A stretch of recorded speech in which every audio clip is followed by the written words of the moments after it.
بسم اللہ الرحمن الرحیم اللہم صلی وسلم وبارک علی سیدنا و مولانا محمد۔ آج انشاءاللہ عز و جل ہم ایک بہترین وظیفے کے بارے میں بات کریں گے، اور یہ وہ وظیفہ ہے جس کو ہم کہہ سکتے ہیں کہ انوکھا وظیفہ ہے، کیونکہ یہ وظیفہ شاید ہی آپ نے سنا ہو کہ ہم اپنے فوت شدہوں کو کیسے خواب میں دیکھیں۔ تو وظیفہ انشاءاللہ میں آپ کو عرض کرتا ہوں، اور وہ وظیفہ عرض کرنے سے پہلے ایک واقعہ ہے اللہ کے برگزیدہ بندے حضرت حسن بصری رضی اللہ تعالی عنہ کا۔ اسی کے اندر حضرت نے واقعہ کے اندر حضرت نے وظیفہ بھی ارشاد فرمایا ہے۔ تو اسی واقعے کو آپ سنیں تو اس کے اندر آپ کو وظیفے کا بھی پتہ چلے گا کہ ایک مرتبہ ایک عورت حضرت حسن بصری رضی اللہ تعالی عنہ کی بارگاہ میں حاضر ہوئی اور کہنے لگی، اے شیخ، میں اپنی لڑکی کو خواب میں دیکھنا چاہتی ہوں، تو اگر کوئی وظیفہ ہے تو ارشاد فرما دے۔ تو حضرت حسن بصری رضی اللہ تعالی عنہ نے ارشاد فرمایا کہ نماز عشاء کے بعد 4 رکعت اس طریقے سے پڑھ کہ ایک مرتبہ سورۃ فاتحہ اور ایک مرتبہ سورۃ التکاثر، یعنی الہاکم التکاثر حتی زرتم المقابر، اس کو اپنے یہ جو ہے پریکٹیکل اس طریقے سے کر کہ 4 رکعت پڑھنی ہے، ایک مرتبہ سورۃ فاتحہ، اس کے بعد سورۃ التکاثر، اور اس کے بعد نبی پاک صلی اللہ تعالیٰ علیہ وسلم پر درود پاک پڑھتی ہوئی پہلو کے بل سو جا۔ تو اس عورت نے جب اس وظیفے پر عمل کیا تو اس نے خواب میں اپنی اس مرحوم لڑکی کو دیکھا۔ وہ لڑکی عذاب الہی میں گرفتار ہے اور آگ کی زنجیروں میں وہ جکڑی ہوئی ہے۔ تو اس عورت نے جب وہ خواب دیکھا تو اگلے دن آ کر حضرت حسن بصری رضی اللہ تعالی عنہ سے اس واقعے کا جو معاملات تھے، جو بھی اس نے خواب میں دیکھے، وہ حضرت حسن بصری رضی اللہ تعالی عنہ سے عرض کیے۔ تو حضرت حسن بصری رضی اللہ تعالی عنہ نے ارشاد فرمایا کہ اس کے لیے صدقہ بھی کرو، یعنی اس کی طرف سے صدقہ بھی کرو، اور ساتھ ساتھ اللہ تبارک و تعالی سے اس کی مغفرت کی دعا بھی کرو۔ تو اسی دن جب حضرت حسن بصری رضی اللہ تعالی عنہ سوئے تو آپ نے خواب میں دیکھا کہ آپ جنت کی سیر کر رہے ہیں۔ جب آپ جنت کی سیر کر رہے ہیں تو ایک لڑکی کو دیکھا جو نور کا تاج سر پر سجائے ہوئے بیٹھی ہوئی ہے، اور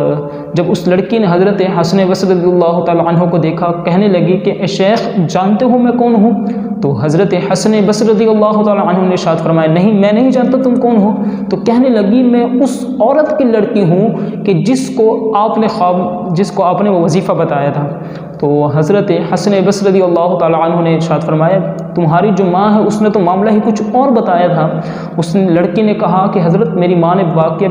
معاملہ جو تھا وہ بالکل درست فرمایا تھا، لیکن اللہ تبارک و تعالی نے مجھے بخش دیا، اور ساتھ ساتھ ہم جتنے بھی قبرستان والے تھے سب کو بخش دیا۔ اور ہوا کچھ ایسا کہ ایک شخص کا ہمارے قبرستان سے گزر ہوا، اس نے نبی پاک صلی اللہ تعالیٰ علیہ وسلم پر درود پاک پڑھا، اور درود پاک پڑھ کر ہم سب کو اس کا ایصال ثواب کر دیا۔ تو اللہ پاک نے اس درود پاک کی برکت سے، اس ایصال ثواب کی برکت سے ہم 70,000 قبر والوں کو بخش دیا۔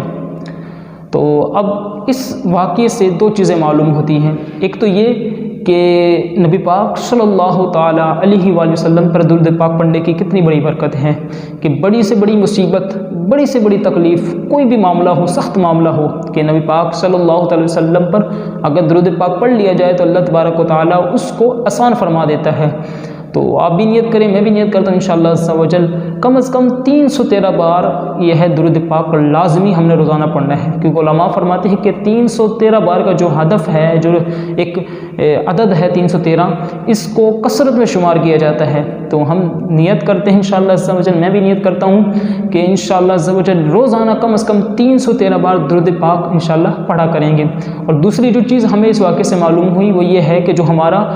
جو موضوع ہے، جو ہمارا ٹاپک ہے، وہ بھی یہی ہے کہ ہم اپنے فوت شدہ کو خواب میں کیسے دیکھیں۔ تو اس وظیفے پر بھی عمل کریں جو حضرت حسن بصری رضی اللہ تعالی عنہ سے منقول ہے، تو آپ اس وظیفے پر بھی عمل کریں۔ اللہ تعالیٰ نے چاہا تو انشاءاللہ عز و جل آپ اپنے مرحوم کو جو ہے خواب میں بھی دیکھیں گے، اور ساتھ ساتھ ان کے لیے سب سے پہلے میں آپ کو یہ ایڈوائز دوں گا کہ آپ خواب میں یہ وظیفہ عمل کرنے سے پہلے آپ یہ ہے کہ آپ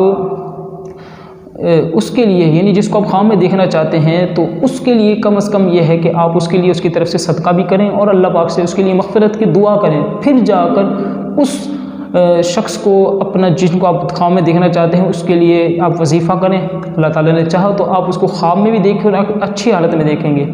اللہ پاک سے دعا ہے کہ اللہ تبارک و تعالی ہم سب پر اپنا خصوصی کرم و فضل فرمائے۔ اللہ پاک سے دعا ہے کہ اللہ تبارک و تعالی ہمارے جتنے مرحوم مر چکے ہیں، جتنے عزیز و اقارب دنیا